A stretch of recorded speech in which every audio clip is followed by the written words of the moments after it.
Mu sõbral on tuulerõuged, aga küsiks teadlaselt, kuidas haigestus kõige esimene inimene tuulerõugetesse?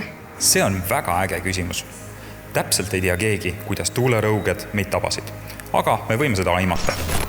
Tuulerõugeid põhjustav viirus kuulub väga vanasse viiruste perekonda, mis on eksisteerinud siin planeedil juba ligi 200 miljonit aastat.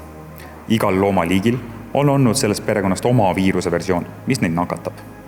Tõenäoliselt on tuulerõugete viirus elanud inimeste ja nende eelkäijate kehas juba miljoneid aastaid, kohanedes samm-sammult ka inimeste muutumisega.